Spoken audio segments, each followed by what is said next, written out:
सगाई की पार्टी वाले दिन ही मंगेतर का पुराना प्यार अचानक आ गया। जब रस्म शुरू होने वाली थी तब वह पुराना प्यार मंगेतर को लेकर गायब हो गया। मैं पागल की तरह हर जगह ढूंढ रहा था। तब पार्किंग लॉट में मैंने जांग वनकिंग को उस पुराने प्यार को किस करते हुए देखा। उसने सफेद कपड़े पहने थे जो जमीन पर फैल गए थे। उसके नंगे पैर ठंडे सफेद दिख रहे थे और आंखों में आंसू थे। सुयेचेन, ये सब मेरी गलती है। तुम्हें दुख झेलना पड़ा। तुमने कहा था तुम मुझसे शादी करोगी। तुमने बाई जिंगचन को क्यों चुना? तुम मुझे मार लो, मैं गलत था। ये कहते हुए वह उसके पैरों के पास फिसल गया और घुटनों के बल बैठ गया। मेरी गलती थी कि मैंने आकर परेशान किया। मैं सगाई तोड़ रही हूँ, मैं तुमसे शादी करूंगी। मैं नहीं चाहता कि तुम मुश्किल में पड़ो। मुश्किल नहीं है, हमारी शादी सिर्फ एक बिजनेस अलायंस है। उसने मुझे कभी छुआ तक नहीं। तुम हमेशा से मेरा इंतजार कर रही थी। जांग वनचिंग ने सर हिलाया। सुयिचन ने उसके चेहरे को छुआ। मैंने अपनी जेब में रखे रिंग बॉक्स को छुआ और खुद पर हंसने लगा। सब कुछ कितना अजीब लग रहा था। 3 घंटे की चिंता आखिरकार एक मजाक बनकर रह गई। मैं बिना किसी भाव के मुड़ गया और वापस नहीं गया। बैंकेट हॉल में वापस लौटने पर बाइफू तेजी से मेरे पास आया। मेरे ठंडे चेहरे को देखकर उसने भौहें सिकोड़ी और पूछा, क्या हुआ? वनकिंग कहाँ है? मैंने जबरदस्ती मुस्कुराते हुए पूछा, बस अभी आती होगी।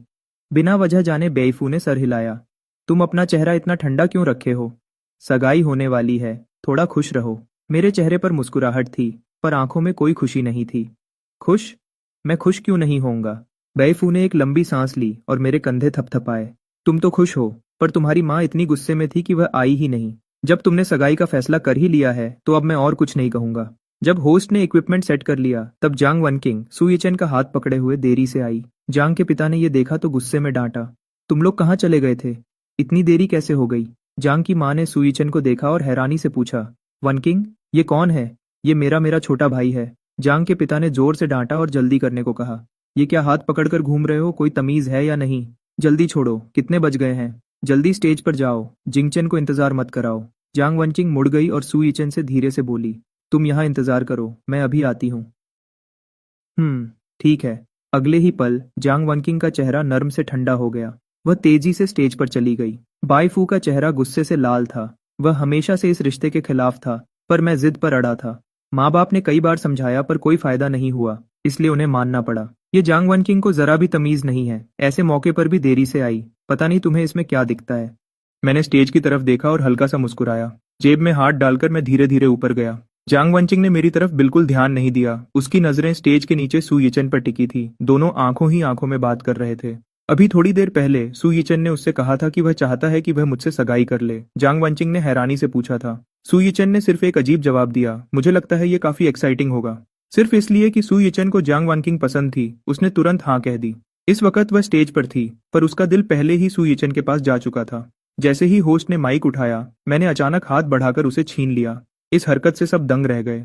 मेहमान एक दूसरे को देखने लगे, सबके चेहरे पर सवाल थे। मैंने माइक अपने होठों के पास रखा। सभी मेहमानों का शुक्रिया, आप सब मेरी सगाई में आए। पर मुझे अफसोस है, ये सगाई अब नहीं होगी। जांग के पिता सबसे पहले उठे। उनकी आवाज गुस्से से कांप रही थी। जिंगचन, तुमने क्या कहा? सगाई नहीं होगी। जांग की माँ भी जल्दी से खड़ी हो गई। चेहरे पर घबराहट थी। जिंगचन, क्या हुआ? क्या तुम दोनों का झगड़ा हुआ है? जांग वनचिंग मेरे पास दौड़कर आई और गुस्से में पूछा, भाई जिंगचन, तुम्हारा क्या मतलब है? सगाई तुमने करनी थी और तोड़ भी तुम रहे हो। क्या तुमने मुझे सबके सामने नीचा दिखाने के लिए ये किया? ये कहते हुए उसने मुझे थप्पड़ मारने के लिए हाथ उठाया। मैंने साइड होकर खुद को बचाया और पलटकर एक जोर का थप्पड़ उसके चेहरे पर मारा। एक तेज आवाज के साथ जांग वनकिंग चिल्लाकर जमीन पर गिर गई। जांग के पिता गुस्से में दौड़े। जांग की माँ के साथ, बेटा, बेटी। उसका आधा चेहरा तुरंत सूज गया। ये देखकर उनका गुस्सा और बढ़ गया और मेरी तरफ उंगली दिखाकर डांटा, बाय जिंगचन, तुम क्या कर रहे हो? क्या तुम पागल हो गए हो? वनकिंग पर हाथ उठाने की हिम्मत कैसे हुई? मैंने आंखें सिकोड़ी और पलटकर 4 थप्पड़ लगातार जांग के पिता के चेहरे पर मारे, जिससे उनका गुस्सा तुरंत गायब हो गया। मैंने कहा, बुढ़े, क्या तुम अपनी पावर का गलत फायदा उठाने के आदी हो गए हो? मुझसे ऐसे बात करने की हिम्मत? क्या दिमाग खराब हो गया है? सीधे खड़े हो जाओ। आखिरी थप्पड़ इतना जोर का था कि जांग के पिता कुछ बोलने की हिम्मत नहीं कर सके। वह तुरंत होश में आ गए। वह जानते थे कि जांग परिवार का एस सिटी में टिकना सिर्फ बाई परिवार की मदद से है। आज उन्होंने मुझ पर गुस्सा दिखाया, ये तो मौत को बुलावा देना था। जांग की माँ कांपते हुए खड़ी हुई। जिंगचन, ये सब क्या हो रहा है? ऐसा क्यों कर रहे हो? मैंने एक कुर्सी मंगवाई। पैर पर पैर रखकर मैं बैठ गया।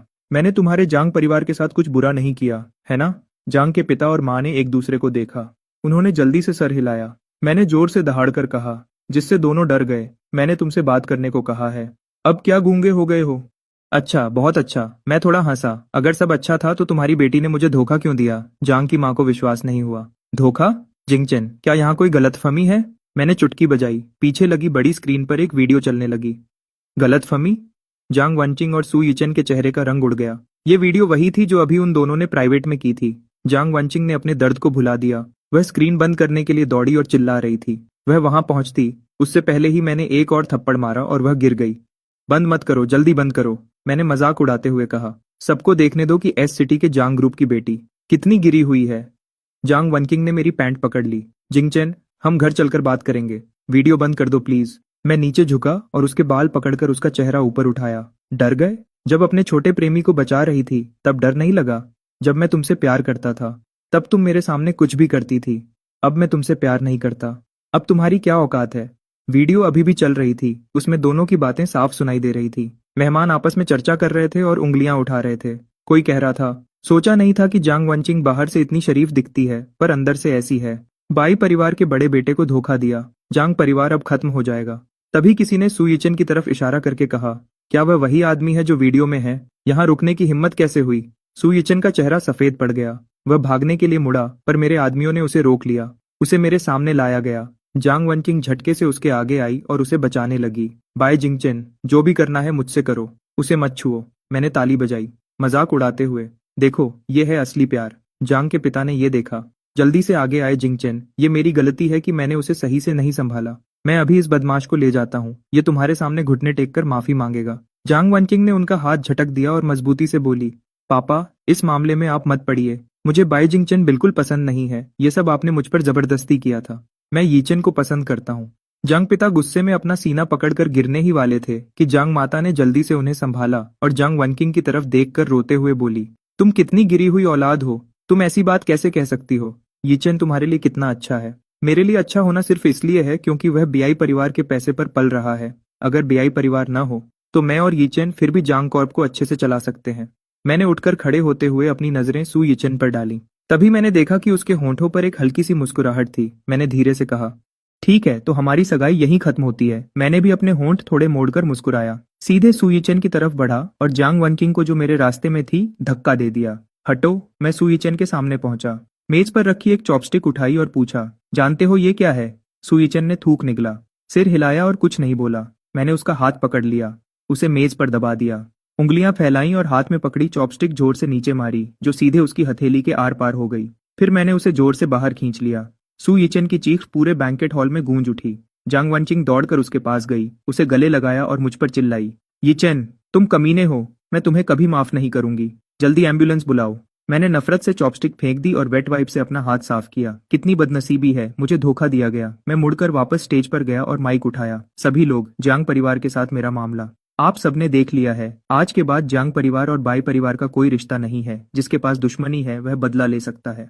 जिसके पास शिकायत है वह अपनी बात कह सकता है। इतना कहकर मैंने माइक फेंका और वहां से निकल गया। जांग परिवार इन सालों में बीआई परिवार के सहारे एस सिटी में बहुत जुल्म कर रहा था। अब जब उनका सहारा चला गया है तो बहुत से लोगों ने अब अपना इरादा बदल लिया है। हॉस्पिटल के कमरे में सू यिचन बेड पर लेटा था। उसका हाथ पट्टी से बंधा हुआ था। जांग वनचिंग बेड के पास बैठी थी। चेहरे पर चिंता थी। सू यिचन ने आंखें खोली। उसने उसे गले लगा लिया और मिन्नत करते हुए बोली, वनकिंग, तुम मत जाओ। जांग वनकिंग धीरे से उसकी पीठ थपथपाने लगी। नहीं, मैं नहीं जाऊंगी, मैं तुम्हारे साथ हूँ। सू यिचन का चेहरा पछतावे से भर गया। माफ कर दो, ये सब मेरी वजह से हुआ। बाई जिंगचन के साथ रिश्ता टूट गया। जांग वनचिंग ने तसल्ली दी, इसमें तुम्हारी गलती नहीं है। मैं तो वैसे भी उसे पसंद नहीं करती थी। सू यिचन के चेहरे पर खुशी दिखी। उसने उसके होंठों को चूम लिया। तभी जांग माता गुस्से में अंदर आई और जांग वनकिंग को डांटने लगी। जांग वनकिंग, तुम जानवर हो। तुम्हारे पिता बगल वाले कमरे में बेहोश पड़े हैं और तुम यहाँ उसके साथ रोमांस कर रही हो। उसने आगे बढ़कर जांग वनकिंग के चेहरे पर एक थप्पड़ मारा। वनकिंग का सूजा हुआ गाल और भी बुरा दिख रहा था।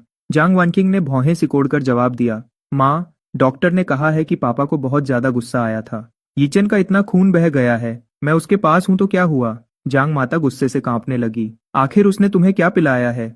एक अच्छा भला घर तुमने बर्बाद कर दिया। मैं अपनी खुशी ढूंढ रही हूँ। क्या ये गलत है? मैं जांग कॉर्प को संभाल सकती हूँ और यिचन मेरी मदद करेगा। जांग माता ठंडे दिल से मुड़कर जाने लगी। ठीक है, तुम यहीं रहो उसके साथ। सू यिचन ने उसका हाथ खींचा। दिखावा करते हुए बोला, वनकिंग, तुम अंकल को देखने जाओ। आंट को गुस्सा मत दिलाओ। जांग वनकिंग का दिल पिघल गया। उसे गले लगाया। यिचेन, तुम कितने अच्छे हो, मैं अभी जाकर वापस आती हूँ। वह उठने ही वाली थी। सु यिचेन ने अचानक अपना हाथ पकड़ लिया और दर्द में चिल्लाया, आह, हाथ में बहुत दर्द है। जांग वनकिंग जल्दी से बाहर भागी। क्या हुआ, मैं डॉक्टर को बुलाती हूँ। उसके जाते ही सु यिचेन ने तुरंत हाथ नीचे कर लिया, आराम से बेड पर लेट गया। उसकी आंखों में चालाकी थी। दूसरी तरफ bye group S city branch के जनरल मैनेजर ऑफिस में मैं आराम से चाय पी रहा था। सेक्रेटरी चेन फाइल लेकर अंदर आया और रिपोर्ट दी। बाई सर, पता चला है कि सु यिचेन ने वाकई पढ़ाई की थी, लेकिन वह यूनिवर्सिटी 1200 से ज्यादा रैंकिंग पर थी। वह किसी काम की नहीं है। मैंने फाइल उठाई और देखते हुए हंसने लगा। मुझे लगा था कोई बड़ा खिलाड़ी होगा, ये तो बस एक कीचड़ का ढेर निकला। चेन ने पूछा, क्या हमें कुछ करना चाहिए? मैंने हाथ हिलाया। नहीं, बैठकर तमाशा देखो। जांग वनचिंग ने पहले बाई परिवार के सहारे बहुत दुश्मन बनाए थे। अब सहारा नहीं है तो कोई ना कोई तो हिसाब बराबर करेगा ही, जैसा मैंने सोचा था। बाई परिवार का सहारा हटने के बाद बहुत सी छोटी कंपनियों ने जांग कॉर्प के साथ कम्पीट करना शुरू कर दिया। हालांकि कुछ पैसे बचे थे। कोई बड़ा नुकसान नहीं हुआ, लेकिन जांग कॉर्प के अंदर पहले से ही डर का माहौल था। ऑफिस में सेक्रेटरी सु वे ने फाइल दी। जंग सर, हुयू कंपनी ने एक तरफा तौर पर कॉन्ट्रैक्ट तोड़ दिया है। जंग वनकिंग ने परवाह नहीं की। फाइल पर साइन करते हुए बोली, जंग कॉर्प के साथ काम करने वाले बहुत हैं, अनाउंसमेंट कर दो, नए सप्लायर्स के लिए टेंडर निकालो। सु वे कुछ कहना चाहती थी, पर आखिर में सिर हिलाकर बाहर चली गई। सु वे के जाने के बाद जांग वनकिंग के फोन पर बैंक का नोटिफिकेशन आया कि 8 मिलियन से ज्यादा खर्च हुए हैं। उसके तुरंत बाद वी चैट पर सु यिचेन का मैसेज आया। एक रोल्स रॉयस की तस्वीर थी। वनकिंग, क्या ये अच्छी है? जांग वनचिंग ने वॉइस मैसेज भेजा। आवाज में प्यार था। बहुत अच्छी है, तुम्हारी पसंद बहुत बढ़िया है। सु यिचेन ने फिर मैसेज भेजा, मैंने एक फेरारी भी देखी है, क्या मैं उसे खरीद सकता हूँ? जांग वनचिंग ने बड़े दिल से कहा, बिल्कुल, खरीद लो। लेकिन उसने सोचा नहीं था कि टेंडर नोटिस निकालने के बाद एक भी कंपनी ने अप्लाई नहीं किया। सिर्फ इतना ही नहीं, एक के बाद एक पार्टनर्स ने कॉन्ट्रैक्ट तोड़ दिए। पेनल्टी की रकम प्रोजेक्ट रुकने के नुकसान के सामने कुछ भी नहीं थी। जांग वनचिंग ने फाइल जमीन पर पटक दी। चेहरा गुस्से से लाल था। क्या ये बाई जिंगचन की हरकत है? उसकी बस इतनी ही औकात है। वह जितना सोच रही थी उतना गुस्सा आ रहा था। अपना बैग उठाया और बाई ग्रुप की तरफ निकल गई। बाई ग्रुप के लॉबी में जांग वनकिंग सीईओ की प्राइवेट लिफ्ट में जाना चाहती थी। सिक्योरिटी ने उन्हें रोक दिया। ये सीईओ की प्राइवेट लिफ्ट है, कृपया वहां से जाएं। क्या तुम मुझे नहीं जानते? सिक्योरिटी ने ठंडे से हंसकर कहा, जांग सर को जानते हैं, लेकिन बाई सर ने ऑर्डर दिया है। जांग वनकिंग और कुत्ते अंदर नहीं आ सकते। ये बात बहुत जोर से बोली गई थी। लॉबी में सबकी नजरें जांग वनकिंग पर थीं और सब खुसर फुसर कर रहे थे। जांग वनकिंग का चेहरा गुस्से से लाल हो गया। गुस्सा दबाते हुए बोली, मुझे बाई सर से मिलना है, कुछ काम है। सिक्योरिटी ने कंधे उचकाए। क्या अपॉइंटमेंट है? बाई सर बहुत बिजी हैं, उनके पास फालतू लोगों के लिए वक्त नहीं है। काफी बहस के बाद सिक्योरिटी कैप्टन ने आखिरकार इन्फॉर्म किया। चैन से इजाजत मिलने के बाद जांग वनकिंग ऊपर जा सकी। ऑफिस में मैं पैर ऊपर करके गेम खेल रहा था। जांग वनचिंग दरवाजा खोलकर अंदर आई और जोर से मेज पर हाथ मारा। बाई जिंगचन, तुम्हारा क्या मतलब है? सप्लायर्स को कॉन्ट्रैक्ट तोड़ने के लिए कहना, बस इतनी ही औकात है तुम्हारी? मैंने ऊपर देखकर फोन नीचे रखा और उंगली से इशारा किया। वनकिंग, इधर आओ, मैं बताता हूँ क्यों। जांग वनकिंग सावधान होकर पास आई। जैसे ही कुछ कहने वाली थी, मैंने एक थप्पड़ उसके चेहरे पर मारा और वह गिर गई। जांग वनकिंग ने अपना गाल पकड़ लिया। विश्वास नहीं हो रहा था, तुमने मुझे मारा? मैंने ऊपर से उसे देखा। आवाज ठंडी थी। तुम्हारे बाप को भी मैं मार सकता हूँ। तुम क्या चीज हो? मैं पहले सच में अंधा था जो तुम जैसे लोगों को पसंद किया। ये मत कहो कि इसका मुझसे कोई लेना देना नहीं है। अगर मैंने किया भी है तो तुम क्या कर लोगी? तुम और तुम्हारे छोटे प्रेमी के मामले में मैंने गहराई से नहीं देखा, यही बहुत है। अभी तुरंत मेरे ऑफिस से निकल जाओ। मैंने फोन उठाया और कहा, सिक्योरिटी डिपार्टमेंट, आगे से अगर जांग वनकिंग आए तो सीधे बाहर निकाल देना। अभी इसे बाहर फेंको। जांग वनकिंग को सिक्योरिटी ने पकड़कर ऑफिस से बाहर घसीट दिया। दिल में पहली बार पछतावा हुआ। अगर वह अभी भी मेरी गर्लफ्रेंड होती तो वह कभी इतनी बुरी हालत में न होती। बाय ग्रुप की बिल्डिंग से बाहर निकलते ही जांग वनकिंग का फोन बजा। सुवे की आवाज रोते हुए फोन से आई, जांग सर, बुरा हो गया है। बोर्ड मेंबर्स बोर्ड मीटिंग बुला रहे हैं आपको सीईओ के पद से हटाने के लिए। जांग कॉर्प के मीटिंग रूम में माहौल बहुत तनावपूर्ण था। 10 से ज्यादा बोर्ड मेंबर्स मीटिंग टेबल के चारों तरफ बैठे थे। जांग वनकिंग मैं सीट पर बैठी थी। एक मिडिल एज बोर्ड मेंबर ने पहले बात शुरू की, जांग सर, अब जांग कॉर्प की हालत आपने देख ही ली है। मुझे लगता है कि आप अब इस सीईओ के पद के लायक नहीं हैं। एक और बोर्ड मेंबर ने हाँ में हाँ मिलाई। सही कहा जांग सर। चेयरमैन अभी भी हॉस्पिटल में हैं, जिंदगी और मौत के बीच। एक बेटी होने के नाते आपको उनकी देखभाल करनी चाहिए। सुना है कि सीईओ हमेशा अपने प्रेमी के साथ घूम रही हैं। चेयरमैन बेहोश हैं और वह एक बेटी होने के नाते उन्हें देखने तक नहीं गई। बोर्ड मेंबर्स एक के बाद एक बोलने लगे, जिससे जांग वनकिंग का चेहरा लाल हो गया। जांग वनकिंग ने जोर से टेबल पर हाथ मारा, चिल्लाते हुए बोली, जब मैं ग्रुप के लिए पैसे कमा रही थी तब तुम लोग कुछ नहीं बोल रहे थे। अब जब ग्रुप को थोड़ी सी मुश्किल आई है तो तुम लोग मुझे हटाने की जल्दी कर रहे हो। एक बोर्ड मेंबर ने लापरवाही से हाथ हिलाया।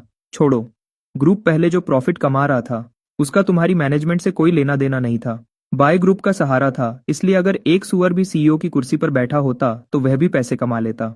उसने जांग वनकिंग की तरफ देखा और ताने मारते हुए कहा, जांगजोंग, क्या तुम सच में यह सोचती हो कि तुमने ये पैसे अपनी काबिलियत से कमाए हैं?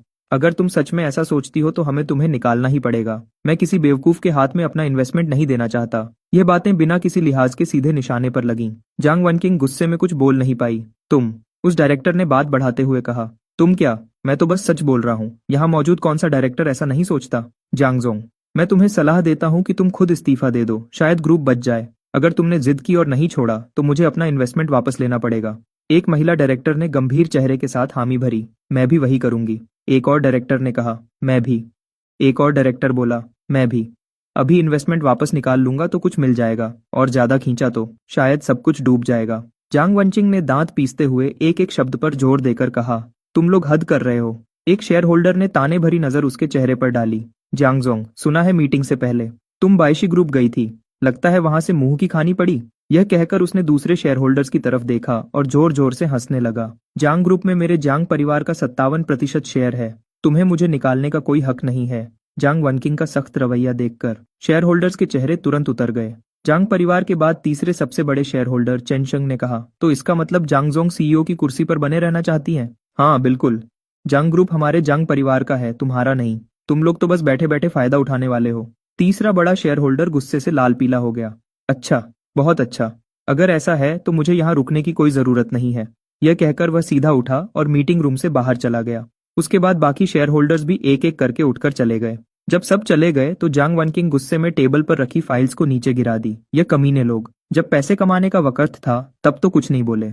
अब सब मुझे गद्दी से हटाने आए हैं। तभी मीटिंग रूम का दरवाजा अचानक खुला और सू यीचेन चुपचाप दरवाजे पर खड़ा था। उसका हाथ, जो कुछ दिन पहले छिद गया था, अभी भी मोटी पट्टी से बंधा हुआ था। जांग वनचिंग ने सू यीचेन को देखा तो तुरंत खुशी का इजहार किया। यीचेन, तुम आ गए। सू यीचेन ने मुस्कुराते हुए जमीन पर बिखरे सामान को देखा और एक हाथ से जांग वनचिंग की पतली कमर को पकड़ लिया और पूछा, क्या हुआ? यह सब क्या है? जांग वनचिंग ने मना नहीं किया, बल्कि उसके सीने से लग गई और दुखी आवाज में बोली, यीचेन, ये सब मुझे परेशान कर रहे हैं। तुम कब आओगे और मेरी मदद करोगे? सू यीचेन थोड़ा झिझका, फिर मुस्कुराते हुए पट्टी बांधा हाथ उठाकर इशारा किया कि वह मजबूर है। मैं भी तुम्हारी मदद करना चाहता हूँ, पर मेरा यह हाथ। जांग वनचिंग ने यह देखा तो दर्द भरी नजरों से उसका हाथ पकड़ लिया। उसकी आंखें नम हो गईं। मैं समझती हूँ यीचेन, मैं जानती हूँ तुम मेरी मदद करना चाहते हो। तुम पहले अपना इलाज करवाओ, ठीक होने के बाद बात करेंगे। सू यीचेन ने लंबी सांस ली। वनकिंग, मैं तुम्हारी मुश्किल समझता हूँ। सुना है बाई परिवार की ताकत बहुत ज्यादा है। जांग वनचिंग ने सर उठाकर प्यार भरी नजरों से उसकी तरफ देखा और सर हिलाया। सू यीचेन की आंखें घूमी और उसने पूछा, और बाई परिवार की विदेश में क्या ताकत है? जांग वनचिंग ने थोड़ी देर सोचा। बाई परिवार की विदेश में भी ताकत है, लेकिन वह देश जितनी मजबूत नहीं है। सू यीचेन ने सोचते हुए सर हिलाया। ऐसा है क्या? 1 महीने बाद एक शानदार क्लब के कैबिन में जांग वनकिंग का चेहरा गुलाबी था। दोनों हाथों से वाइन का ग्लास पकड़े वह बड़े सम्मान के साथ अपने पास बैठे एक काले व्यक्ति से बोली, मिस्टर माइक, मैं आपके लिए टोस्ट करती हूँ। माइक गर्व से कुर्सी पर पीछे होकर बैठा था। एक हाथ से वाइन ग्लास उठाया और लापरवाही से थोड़ा ऊपर किया। टूटी फूटी चाइनीज में बोला, जांगजोंग बहुत विनम्र हैं। मैं और सू अच्छे दोस्त हैं। तुम उसकी गर्लफ्रेंड हो, इसलिए मैं ये काम जरूर करूंगा। यह सुनकर जांग वनकिंग के चेहरे पर तुरंत खुशी आ गई और उसने एक घूंट वाइन पी ली। उसके लिए बहुत बहुत शुक्रिया मिस्टर माइक। माइक ने भी मुस्कुराते हुए थोड़ी वाइन पी। तभी सू यीचेन बोला, वनकिंग, मैं और माइक अच्छे भाई हैं। उसका परिवार अमेरिका में एक बड़ा परिवार है। अगर वह तुम्हारी मदद करेगा तो बाय परिवार कुछ भी नहीं है। जांग वनकिंग ने बार बार सर हिलाया और शुक्रगुजार होकर बोली, शुक्रिया यीचेन। सू यीचेन ने उसकी कमर पकड़ी और लापरवाही से बोला। जांग वनकिंग को गले लगाकर माइक से बातें करने लगा, जैसे वह बहुत करीबी हो। वनकिंग, तुम ऐसा कहकर पराया कर रही हो। आखिर मैं तुम्हारा बॉयफ्रेंड हूँ। जब पार्टी खत्म होने वाली थी, माइक ने अचानक कहा, सुना है चाइना की संगीत संस्कृति बहुत मशहूर है। आज कोई काम नहीं है, मैं घूमना चाहता हूँ। जांगजोंग, आपका क्या ख्याल है? इस वक्त जांग वनकिंग का चेहरा लाल था। साफ लग रहा था कि उसे नशा चढ़ गया है। लेकिन माइक की बात सुनकर उसने अनजाने में सू यीचेन की तरफ देखा। सू यीचेन ने उसे भरोसा दिलाने वाली नजर से देखा।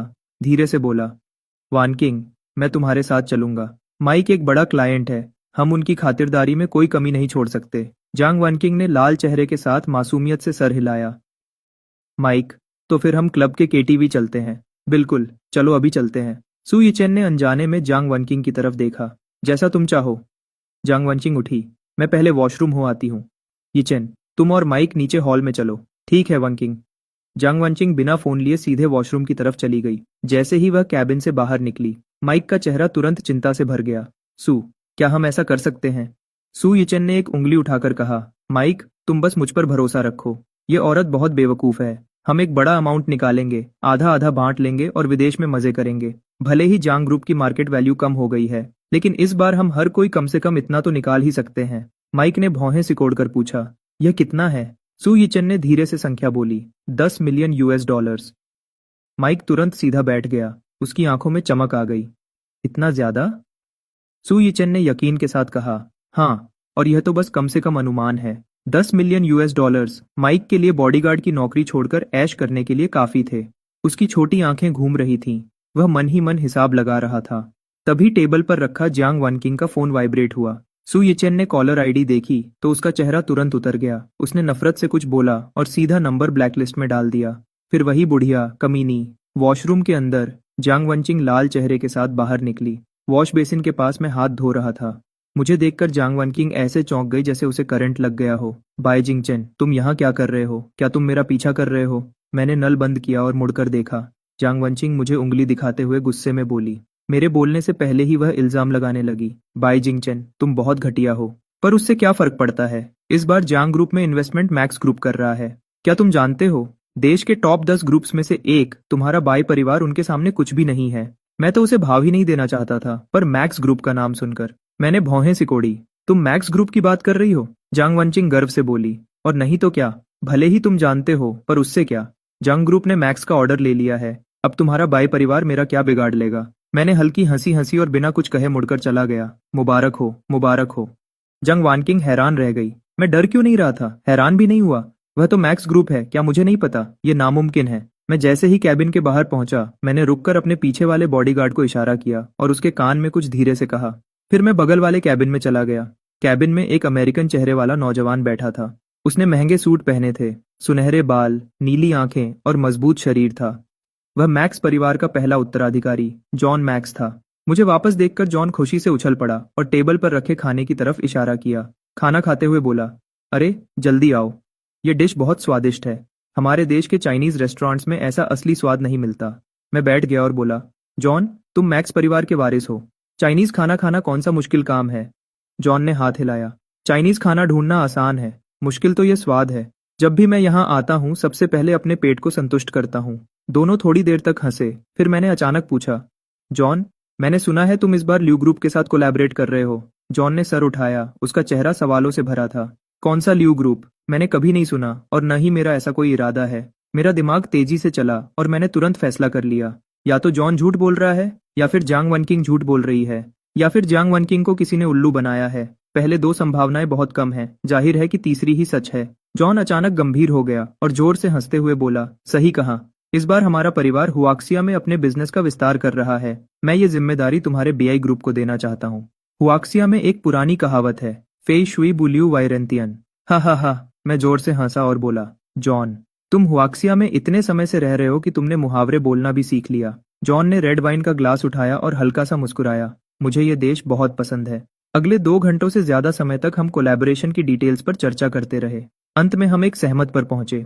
तभी बॉडीगार्ड ने दरवाजा खटखटाया और अंदर आकर मेरे कान में कुछ धीरे से कहा। मैं हैरान रह गया, फिर मुस्कुराया और बॉडीगार्ड को 2 बातें कहकर वहां से भेज दिया। जॉन ने उत्सुकता से पूछा, अरे क्या हुआ? कोई अच्छी खबर है? मैंने कहा, जॉन, कल तुम्हें एक नाटक दिखाने ले जाऊंगा। जॉन थोड़ा हैरान हुआ, फिर हंसकर बोला, नाटक? हुआक्सिया का नाटक हजारों सालों से चला आ रहा है, देखने लायक तो होगा ही। मैं रहस्यमयी तरीके से मुस्कुराया। ये नाटक नहीं, एक बड़ा खेल है, मजा आएगा। जॉन ने कहा, ओह, तब तो मुझे बहुत इंतजार रहेगा। केटीवी के कमरे के अंदर से माइक, सु यिचेन और जियांग वनकिंग बाहर निकले। जियांग वनकिंग को दोनों ने पकड़ रखा था, जैसे वो कोई कीचड़ का ढेर हो। माइक ने थोड़ा घबराते हुए पूछा, सु, क्या ये सही रहेगा? सु यिचेन ने चारों तरफ देखा और चिढ़ते हुए बोला, माइक, तुम कितने डरपोक हो। आज मजे कर लो, कल मैं उसे समझा दूंगा। माइक ने फिर पूछा, अगर उसने पता लगा लिया तो क्या करेंगे? सु यिचेन ने बुरी तरह हंसते हुए कहा, वो बाद की बात है। कल जब कॉन्ट्रैक्ट साइन हो जाएगा और पैसे अकाउंट में आ जाएंगे, तब तक हम भाग चुके होंगे। माइक ने हंसते हुए हाँ में हाँ मिलाई। सु, तुम सच में एक कमीने हो। दोनों की साजिश जियांग वनकिंग ने एक शब्द भी नहीं सुनी। उसे वैसे ही कमरे में घसीट लिया गया। अगली सुबह सू यिचेन दरवाजे की खटखटाहट से जागा। उसने अनजाने में अपने बगल में देखा कि माइक जांग वनचिंग के ऊपर पड़ा था। वो तुरंत डर के मारे कांप उठा।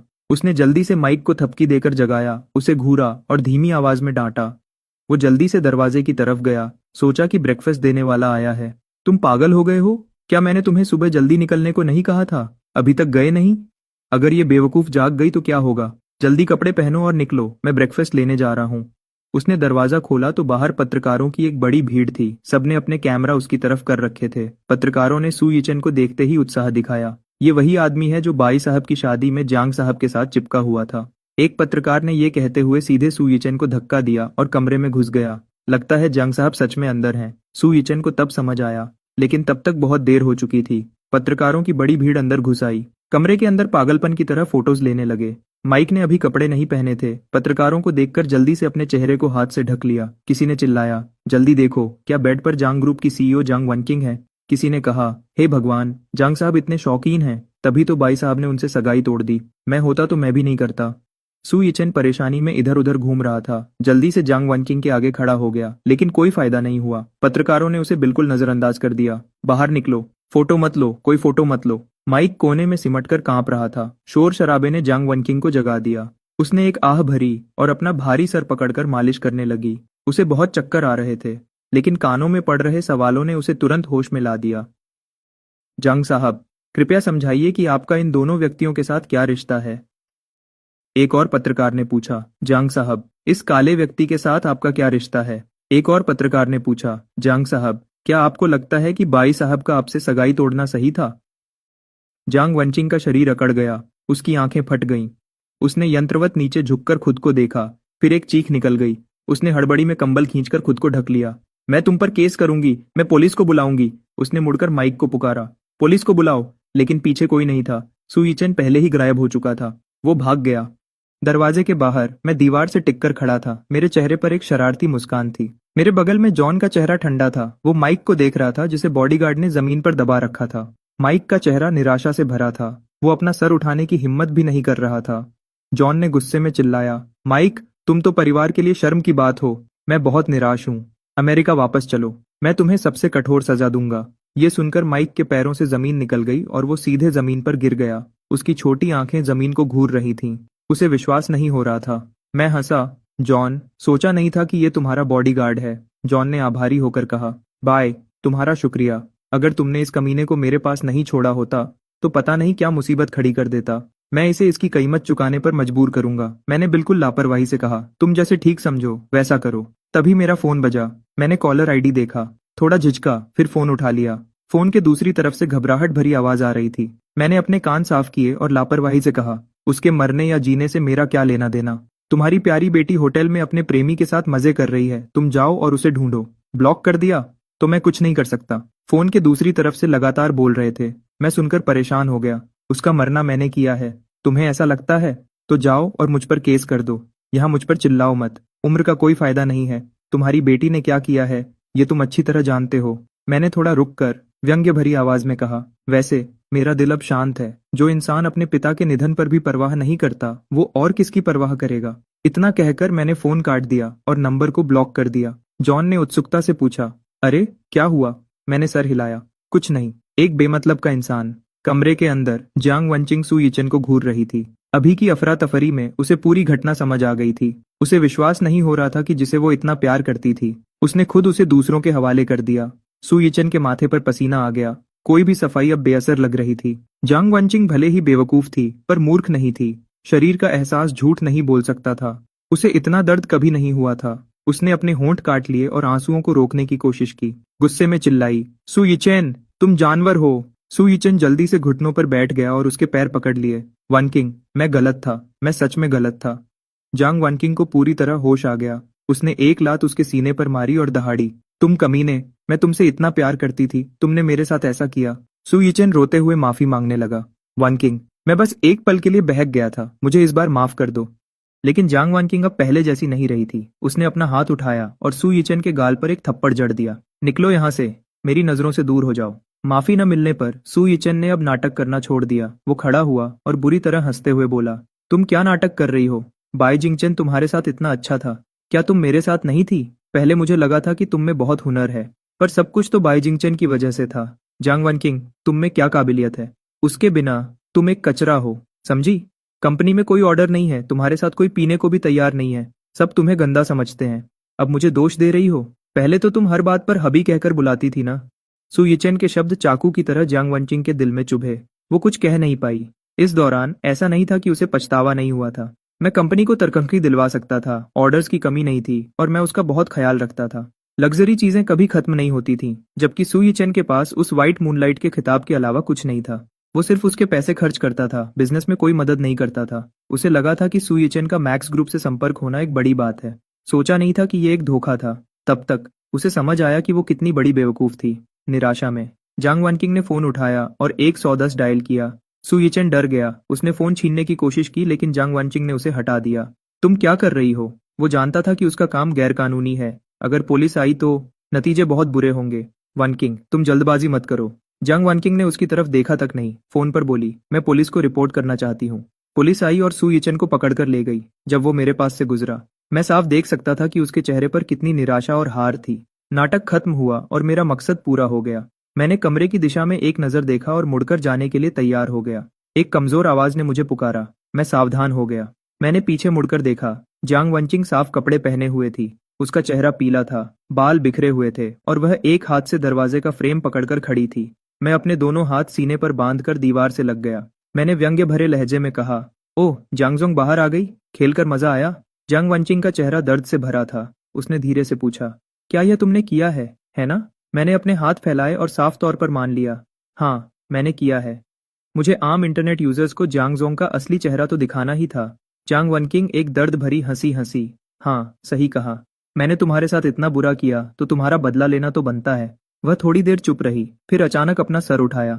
बाई जिंगचुन, क्या तुम अब भी मुझसे प्यार करते हो? मैं हंसने ही वाला था। मैंने मजाकिया लहजे में कहा, प्यार?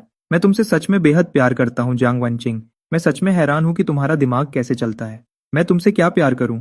इसलिए कि तुमने मुझे धोखा दिया या इसलिए कि तुम इतनी बेवकूफ हो कि सुधर नहीं सकती? मैंने हाथ झटका और मुड़कर जाने लगा। सच में तुम एकदम पागल हो, जांग वनकिंग ने मेरी पीठ की तरफ चिल्लाकर कहा और फिर घुटनों के बल जमीन पर गिर गई। आंसू बहने लगे।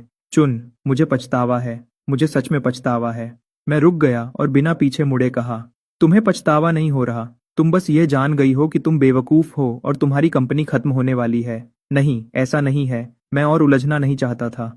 मैं आगे बढ़ गया। तुम क्या हो ये जरूरी नहीं है। जरूरी ये है कि मैं तुम्हारे बारे में क्या सोचता हूँ। 2 कदम चलने के बाद मैं फिर मुड़ा और याद दिलाया, हाँ, अभी तुम्हारी माँ का फोन आया था। कह रही थी कि तुम्हारे पिता मर गए हैं। तुम्हारा फोन कोई उठा नहीं रहा था तो मैंने तुम्हारी जगह उठा लिया। जांग वनकिंग को जैसे बिजली का झटका लगा। वह जानती थी कि मैं ऐसी बातों का मजाक नहीं बनाता। वह घबराकर कमरे में गई, अपना फोन उठाया और अपनी माँ को कॉल किया, लेकिन किसी ने फोन नहीं उठाया। 7-8 बार कॉल करने के बाद भी सिर्फ बीप की आवाज आती रही। जांग वनचिंग ने अब किसी और चीज की परवाह नहीं की। वह जल्दी से गराज की तरफ भागी और गाड़ी लेकर सीधे जांग के घर की तरफ निकल गई। जब वह जांग विला पहुंची तो आंगन सफेद कपड़ों से सजा हुआ था। साफ था कि वहां अंतिम संस्कार की तैयारी चल रही थी। गाड़ी से उतरने के बाद जांग वनचिंग के पैर लड़खड़ाने लगे और वह गिरते गिरते बची। वह मुश्किल से दरवाजे तक पहुंची और फेस स्कैन करके अंदर गई। जांग परिवार के रिश्तेदार और दोस्त काले कपड़ों में थे। सभी गंभीर चेहरे के साथ खड़े थे। आंगन के बीच में उसके पिता की तस्वीर रखी थी। एक अधेड़ उम्र के आदमी ने उसे देखा और तुरंत आगे बढ़कर गुस्से में चिल्लाया, वनकिंग, यहां से दफा हो जाओ। ये आदमी जांग वनकिंग का चाचा जांगजन था। जांग वनचिंग की आवाज कांप रही थी। उसने कहा, चाचा, मैं नहीं जाऊंगी। जांगजन एक ठंडी हंसी हंसा और बर्फीली नजरों से देखते हुए बोला, तुम नहीं जाओगी? तुम्हारे पिता मर चुके हैं। तुम्हारी माँ ने तुम्हें फोन किया था ताकि तुम उन्हें आखिरी बार देख सको और तुमने उन्हें ब्लॉक कर दिया। उस वक्त तुम कहाँ थी? अब वापस आई हो, तुम कमीनी। जांग वनचिंग की आंखों में आंसू थे। वह अपना सर झुकाए लगातार ना में सर हिला रही थी। चाचा, मुझे नहीं पता था। मुझे सच में नहीं पता था। जांगजन गुस्से से पागल हो गया और जांग वनकिंग की तरफ उंगली दिखाते हुए जोर से चिल्लाया, तुम्हें नहीं पता था? तुम्हारे पिता इतनी बुरी तरह बीमार थे, तुम्हें नहीं पता था? तुम्हारी माँ ने तुम्हें कितनी बार फोन किया, तुमने एक बार भी नहीं उठाया, एक बार भी मिलने नहीं आई। तुम बस उस कमीने के साथ घूम रही थी। अब खुश हो? जाओ उसके पास। अब कोई तुम्हें परेशान नहीं करेगा। आसपास के जांग परिवार के लोग भी बोलने लगे और वनकिंग की बुराई करने लगे। बचपन में तो यह लड़की कितनी अच्छी लगती थी, बड़ी होकर इतनी कमीनी कैसे बन गई? दूसरे ने कहा, सही कहा। इंसान को पहचानना मुश्किल है। एक लड़के के लिए अपने सगे पिता को भी छोड़ दिया। किसी और ने कहा, पहले बाई दशाओं उसके लिए कितना कुछ करता था, अमीर भी था और हैंडसम भी, लेकिन इसे अच्छी जिंदगी रास नहीं आई, इसे तो अपनी बर्बादी खुद बुलानी थी। जांग वंचिंग का चेहरा शर्म से लाल हो गया और वह फिर से घुटनों के बल गिर गई। मैं नहीं जाऊंगी, मैं नहीं जाऊंगी, मैं नहीं जाऊंगी चाचा, मुझे मत निकालिए। तभी जांग की माँ वहां आई और जांग जन से बोली, भाई मुझे इससे बात करने दो। जांग वनकिंग ने सर उठाकर अपनी माँ का रो रो कर सूजा हुआ चेहरा देखा। उसके दिल में दर्द हुआ। जांग की माँ के चेहरे पर कोई भाव नहीं था। उसने शांत लहजे में कहा, असल में तुम्हारे पिता की तबीयत सुधर रही थी, बस गुस्सा नहीं करना था। लेकिन जब जियांग कंपनी के शेयर होल्डर्स के बड़े पैमाने पर पैसे निकालने की खबर उन तक पहुंची, तो वह बर्दाश्त नहीं कर पाए। वह इस सदमे को सह नहीं पाए और चले गए। उसने जांग वनकिंग को देखा और ठंडी नजरों से कहा, थोड़ी देर में तुम अपने पिता को सर झुकाकर प्रणाम कर लो और फिर जांग परिवार से चले जाओ। जांग वनकिंग ने झटके से सर उठाया। माँ, जांग परिवार से चले जाने का क्या मतलब? मैं तुम्हारी बेटी हूँ। जांग की माँ दहाड़ी, कल से तुम मेरी बेटी नहीं हो। हमारा रिश्ता बहुत पहले ही टूट चुका है। आखिर में जांग वनचिंग को सबने जांग परिवार से निकाल दिया। जब उसे निकाला गया तो किसी ने उसके लिए एक शब्द भी नहीं बोला। वह जांग विला के गेट के सामने बेजान बैठ गई। उसका चेहरा सुन्न था। यह कभी उसका घर हुआ करता था, लेकिन अब यह उसके लिए बैन जगह बन गया था। वह किसी और को दोष नहीं दे रही थी, बस खुद को ही कोस रही थी कि वह कितनी बेवकूफ थी। मुझे छोड़कर एक झूठी रोशनी के पीछे भागती रही। घर चला गया। कंपनी खत्म होने वाली है। उसके पास अब कुछ नहीं बचा। आधे साल बाद बाय ग्रुप के सेक्रेटरी चेन मिंग ने फाइल पकड़कर मुस्कुराते हुए रिपोर्ट दी। बाय जोंग, मैक्स ग्रुप हमारी पहली राउंड की पार्टनरशिप से बहुत खुश है। वह अगले हफ्ते दूसरे राउंड की बात करने के लिए लोग भेज रहे हैं। मैंने फाइल देखी और सर हिलाकर पूछा, दूसरे राउंड की पार्टनरशिप में वह कितना इन्वेस्ट करने की सोच रहे हैं? शुरुआती बजट 1.5 बिलियन यूएस डॉलर्स है। फंड्स बहुत ज्यादा होंगे। मैंने कहा, बहुत अच्छा, मुझे पता चल गया। मैक्स ग्रुप को जवाब दे दो, सोमवार को मैं खुद मिलूंगा। चेन मिंग ने सर हिलाया लेकिन तुरंत गया नहीं। वह झिझक रहा था। ठीक है बाइजोंग, मैंने सर उठाकर पूछा, क्या हुआ, कोई परेशानी है? चेन मिंग ने धीरे से कहा। बाइजोंग, चेन शुयुन मर गई। मैं थोड़ी देर के लिए रुक गया, तब याद आया कि वह जांग वनकिंग की माँ थी। आधे साल में मैं यह नाम तक भूल चुका था। मैंने बिना किसी भाव के सहज तौर पर पूछा, कैसे मरी? चेन मिंग ने समझाया, सुना है कि सु यिचन को जेल से बाहर आने के बाद जियांग के घर गया था। वह जांग वनकिंग को मारना चाहता था, पर वह नहीं मिली तो उसने चेन शुयुन पर हमला कर दिया। वहां का नजारा बहुत बुरा था। घटना के बाद सु यिचन को मौके पर ही पकड़ लिया गया। शायद उसे मौत की सजा मिलेगी या उम्र कैद। मैंने हल्की हंसी हंसी, मतलब जांग वनचिंग ने आखिरकार अपने माँ बाप दोनों को मार ही डाला। लाइजोंग, अगर आप ऐसा कह रहे हैं तो शायद यह सही ही होगा। मैंने मजाक में कहा, उसने मुझे धोखा दिया, मेरे साथ बेवफाई की और मुझसे अलग हो गई। यह तो मेरे लिए अच्छा ही हुआ। इस हिसाब से देखें तो जांग वनकिंग के करीबी लोगों का अंजाम कभी अच्छा नहीं होता। खिड़की के बाहर मूसलाधार बारिश हो रही थी, जैसे आसमान फट गया हो और सड़क पर गिर रहा हो। बहुत जोर की आवाज आ रही थी। जांग वनचिंग नंगे पैर सड़क के बीच में भाग रही थी। ठंडी बारिश ने उसकी सफेद नाइट ड्रेस को भिगो दिया था। कपड़ा उसकी स्किन से चिपक गया था, जिससे उसका दुबला पतला शरीर साफ दिख रहा था। लंबे बाल भीगकर उसके गालों और गर्दन पर चिपके हुए थे। इस वक्त उसमें पहले जैसा सीईओ वाला कोई रूप नहीं बचा था। वह भागते हुए पागल की तरह चिल्ला रही थी। आधे साल में माँ बाप को खोने का बड़ा सदमा उसे टूटने के कगार पर ले आया था। वह यह भी भूल चुकी थी कि वह कौन है। थोड़ी दूर पर एक ट्रक की हेडलाइट ने बारिश को चीर दिया। बारिश की वजह से विजिबिलिटी बहुत कम थी। ड्राइवर ने सड़क के बीच में खड़े इंसान को बिल्कुल नहीं देखा।